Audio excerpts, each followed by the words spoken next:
entertainment scene with Stephanie Thomson. I am your host, and this is where we bring you artists with entertaining insights, inspiring stories, and secrets to their success.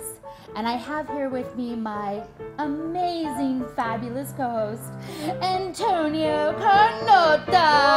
Oh, thank you so much. Thank you. Thank you. It's my honor to be here with Stephanie Thomson. How are you doing, Stephanie? I'm doing fabulous. And we have this amazing guest in the house, internationally known Little J Gambino. He is a singer, songwriter, comedian, and producer. And he's also really well known for going overseas and performing for our troops, which I give you credit, props for that. That's amazing. Thank you. Thank you, Stephanie. Fantastic. Thank you, Antonio. Yes, so we are so happy to have you here. Thank you. I'm happy to be here. And I got to tell you, man, the way this guy plays piano and the way her shoes bling, this is Liberace meets bling. You guys got to see, I sat down, I almost got blinded. I took a look at her shoes and went, woo! But I got to tell you, my wife Angela sends her regards. She said she'd love to go shoe shopping with you one day, Steph. Oh, absolutely, so, absolutely. I can show her where it's at. She wants your blingity bling bling that you do so well. Well, I would be happy to go shoe shopping with Angela. That'd be beautiful. That's not a problem. That is not an odious task at all for me. And Antonio, forget about it. With your accent, psh, who's that guy? Who's that guy? Julio Iglesias? This new guy in town, Antonio Carnota. Gambino, you are the best. But I would like to know something before you start the interview, Stephanie. Yeah. Gambino, you do many things and beautiful things. Thank you. How do you have the time to do so many things, Gambino? You really want to know the truth? Please. How I got time to do so many things, wear so many hats. It's a condition called MPD. Sorry? MPD. You know what that is? Oh, I am all ears. What is that? MPD. That is freaking multiple personality disorder, okay? I got so many personalities, they all want their own job. So for me to keep everybody straight, one's a producer, one's a singer, one's a songwriter, one's a comedian, one's a humanitarian. Yeah. So I just got to let them all out the box. Yeah, that's right, but we only have 24 hours per day, and you do many things.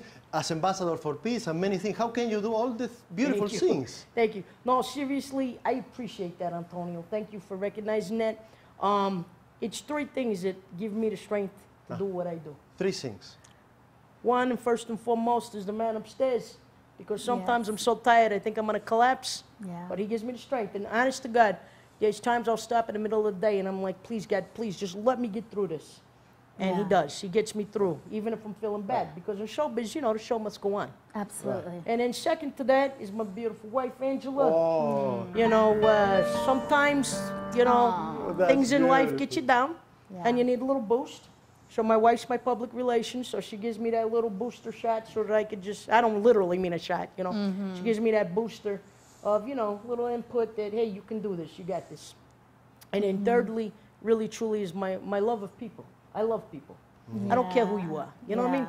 I don't care if you're the president or the bum on the street. I don't care if you're from Ethiopia or if you're from England, or I don't care. You know, race, ethnic, gender, none of that matters to me. What matters to me is just the old-fashioned rule, you know? You got to give to get, and when you give respect, you get respect. So for me, the key is respect. You respect me, I'm there for you. How important is respect in your life? Very. It's like number one. I think respect and integrity is all you got, you know? If you give respect to somebody, they respect you. It's just a beautiful relationship. And it's very important to me because I will go the extra mile for anybody, man, woman, or child, that shows me respect. Is when I feel suddenly that they're taking my kindness for granted. You know that old thing? Don't mistake don't mistake kindness for weakness. Right. You know, when I feel that way, then I pull back. But I'm 150%. You know, if I say I got your back, I'm there 150%. As long as you respect me. Right. You take away that respect, then, you know, first time, shame on you. Second time, shame on me, so. Well, now we're seeing the serious Italian coming out, but actually, he's a pretty funny guy. He's a comedian, ladies and and gentlemen. Stephanie's And like, what happened? It was one of those personalities just took over. You know, we call that one the Don, you know? He does some funny raps I and do. some funny songs and I do rock, pop, and really hip-hop. really creative stuff that's just really that gets the audience going. And thank you. And when he walks into a room, I mean, people just flock to him, and he's always like taking pictures with everybody. And hey, because you know why? Forget about it. Now you were gonna tell me the history of that. Forget about it. Wait, yes. It's like this. I'm gonna take off my hat for you. Okay. All right, I'm gonna get a little bit comfortable, okay? Okay, please do. Now, go ahead. I know all of you just laughed when you saw this tiny little leg, right? This tiny little midget leg.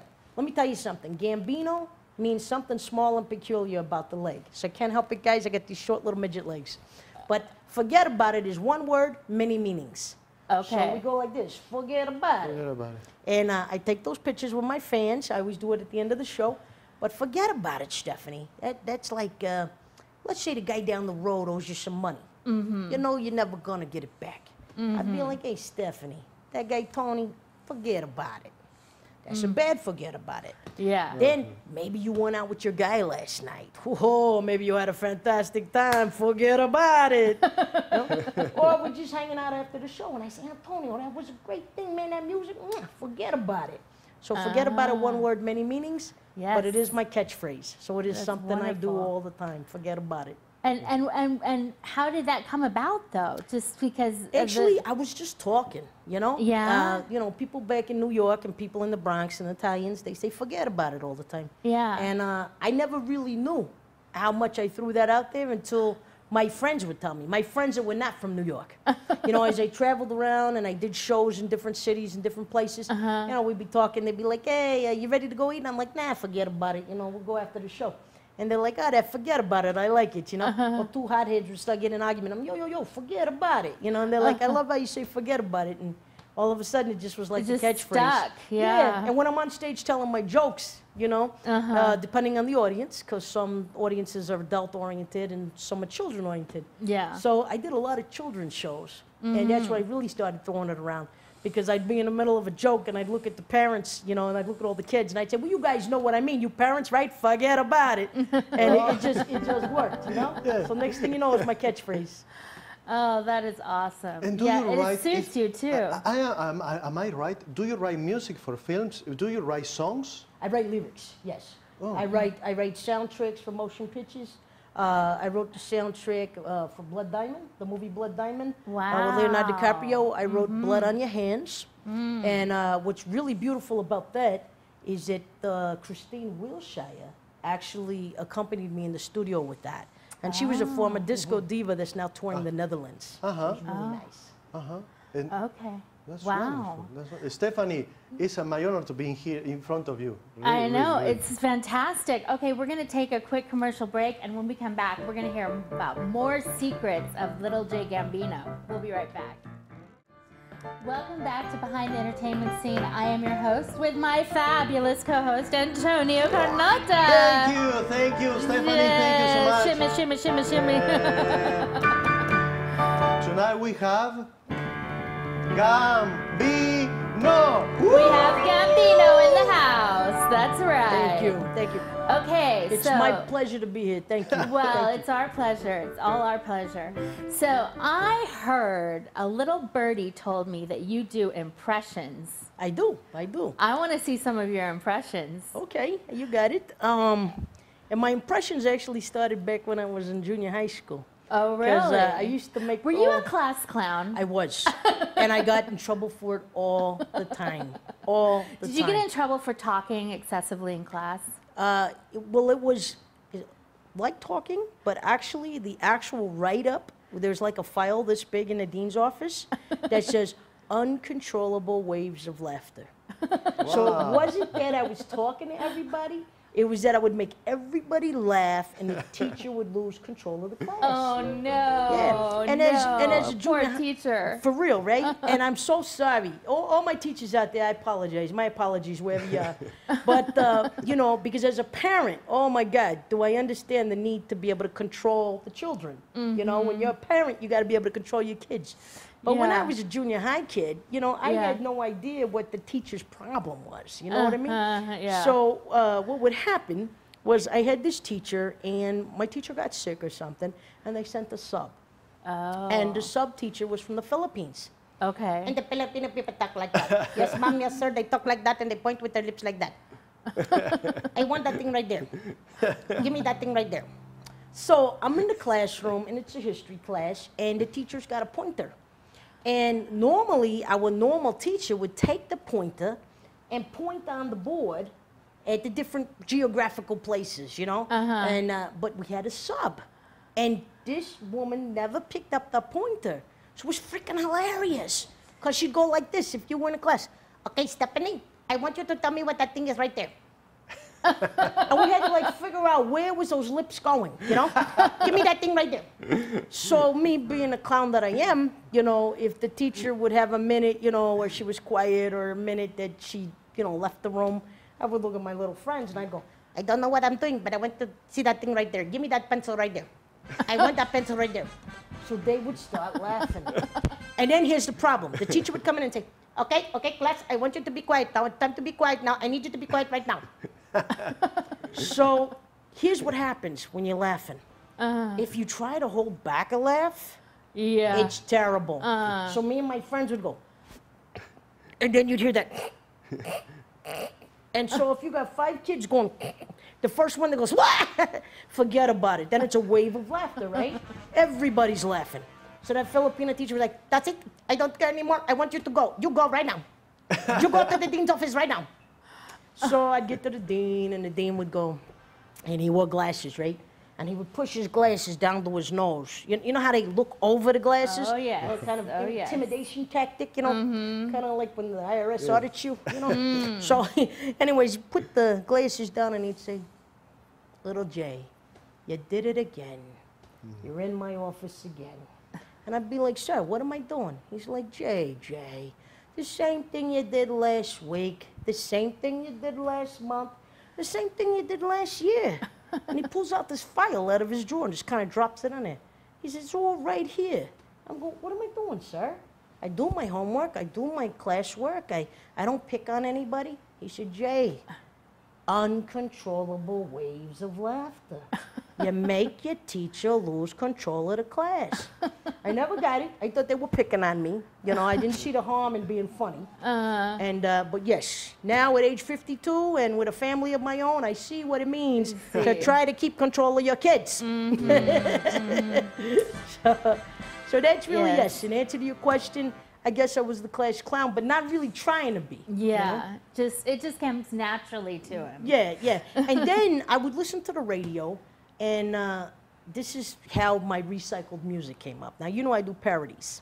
Yeah. And they say I'm like the Italian version of Weird Al. Right. So what would happen, truth be told, is when there was a song playing on the radio that I didn't like, because I didn't like it, I would make fun of it. And the way I would make fun of it is to change the words. Right. Sure. But it ended up where my friends thought it was hilarious. My friends are like, oh my God, you made that song so funny, you should sing it. So these little parody bits started in junior high, and then in high school. And they just kind of evolved. And then as an adult, Yes, and then in my 20s, I was working in the radio. You know, I was in the radio business on air. And as a morning DJ, I would do funny little morning bits. And I would do that recycled music. And then for a long time, back in 2001, I was guest on the Mark and Mercedes show. And so when I was their guest, they ended up loving my parody bits so much that they actually asked me to keep continuing to do parody bits. And from that, I started getting fan mail. And the fans said, we want the whole song. Because they would just hear a bit. Sure, you know? sure. Like, you remember that song, Me So Horny? Yes. Well, I turned it into Me So Hungry for Italian food and wine. And so when I got to the part, oh, me so hungry. Oh, me so hungry. Oh, me so hungry for Italian food and wine. They were like, you got to complete that song, you know? Or I took the song, you remember Brad Stewart's Passion? Yes. I took the song Passion and I turned it into sushi. And I was like, somewhere in the ocean is a fishy tonight. Feeling pretty nervous. Don't wanna be no sushi. I eat sushi. We eat sushi. You notice a lot of my songs is about food. Yeah. Yes, while the whole world is food? working on a six-pack, I'm working on the whole keg. Because round is a shape. But that's okay, because I figure eventually I'll look like an O next to my beautiful wife with a perfect 10.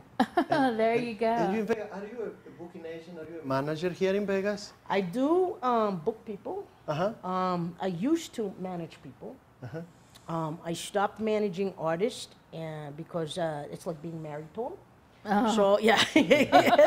Because when you're a manager, you take the good, the bad, and the ugly. Right. But booking agent, I still do. I do book some people. And right now, I'm really excited because I've been asked by the keyboard player of the Tramps if I would be their booking agent and bring them to Vegas because they're having their 40th anniversary for Saturday Night Fever. Oh, nice. And so you remember that song, Disco Inferno? Burn, baby, burn, Disco Inferno. Remember that?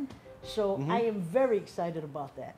And I have booked many, many people, many, many independent artists, many mainstream artists. It just depends. Well, I know a duet. They are Stephanie and Antonio. They would love to work with you. Thank you so much, Antonio. We will talk about that after the show, my friend. When we come back, we're going to hear about more secrets of Little J Gambino. We'll be right back. Welcome back to Behind the Entertainment Scene. I am your host with my fabulous co-host, Antonio Carnota. Thank you, Stephanie. Thank you very Play a much. little thing for us. Gambino is here, so I need to play an Italian song. Yeah, play something Italian.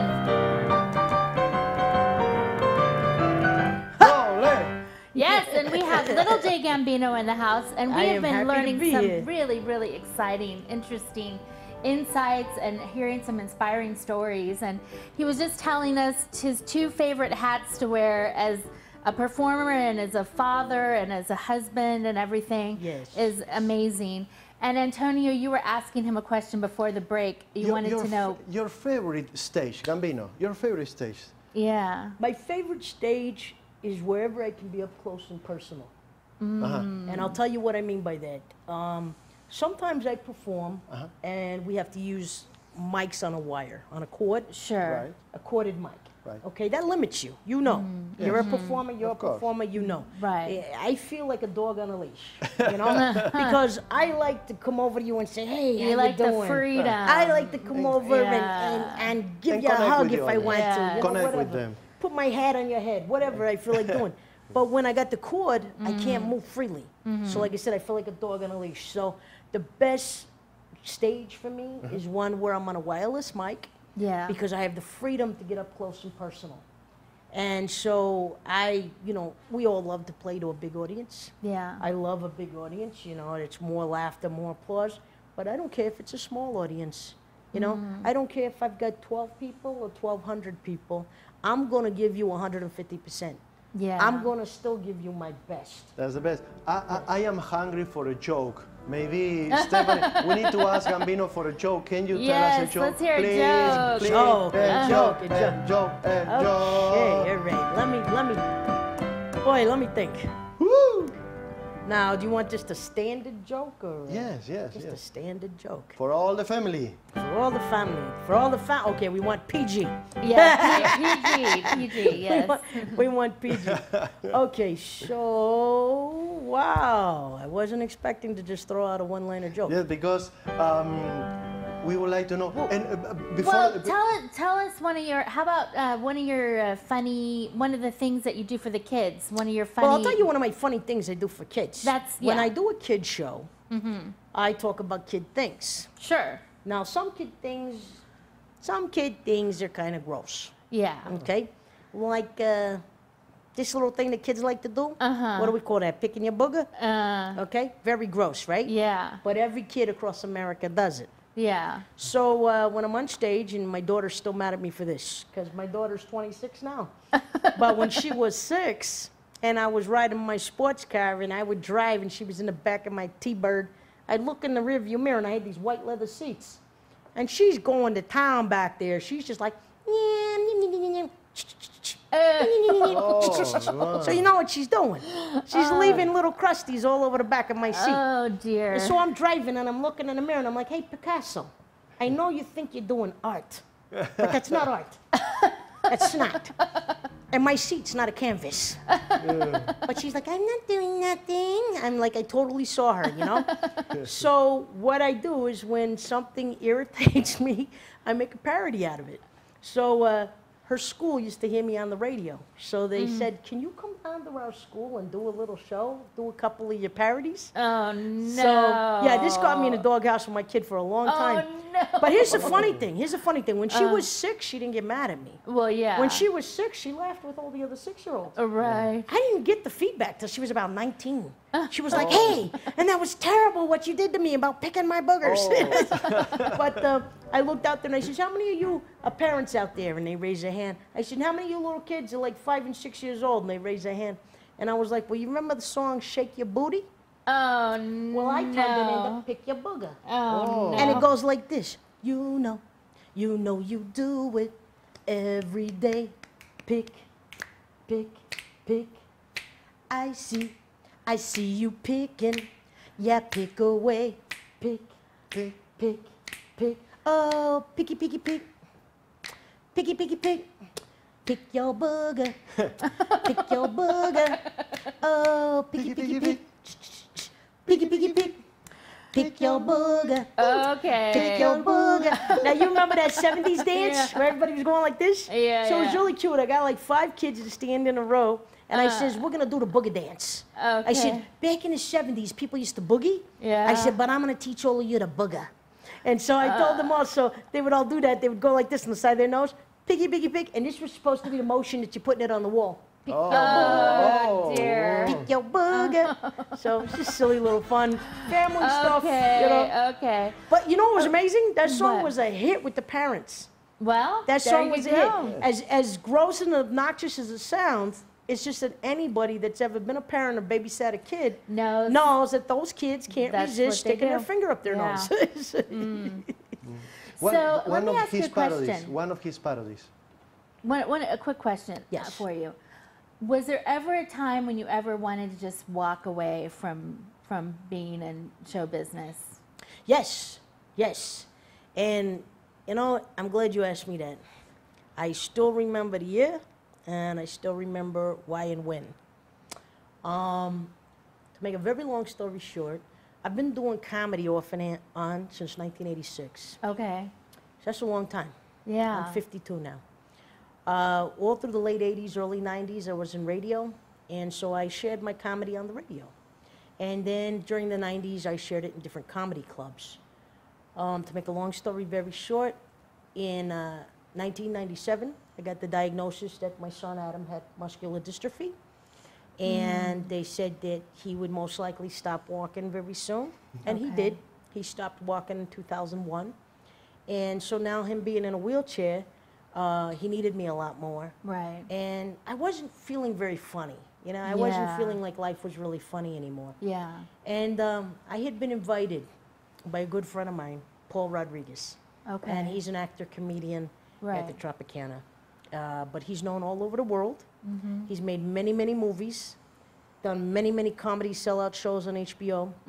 But he was at the Orleans, and he comped me a ticket and said, come see me. And I went into the green room to see him, and he says, Jay, what's going on with you? And I said, Paul, you know, I'm thinking about quitting comedy. And he said, what? He said, are you kidding me? He said, you're raw talent, you're funny. He says, I'm a comic, you make me laugh. He said, why would you do that? I says, I don't know, I'm just not kind of feeling it right now. You know, my kid's terminally ill, and nothing seems very funny to me. How do I go out there and make people laugh? And he goes, Jay, don't do that. He goes, you make me laugh. He says, when I talk to you in the green room before I go out there, you make me laugh. He said, so here's what I want you to do. And he always wears a fedora. Okay. And he took his fedora off his head. And this is when we're sitting in his green room. And he put it on my head. And he says, I want you to keep my fedora. And I want you to go out on stage with my fedora. And I want you to remember that you're funny, and you're different, and you're talented.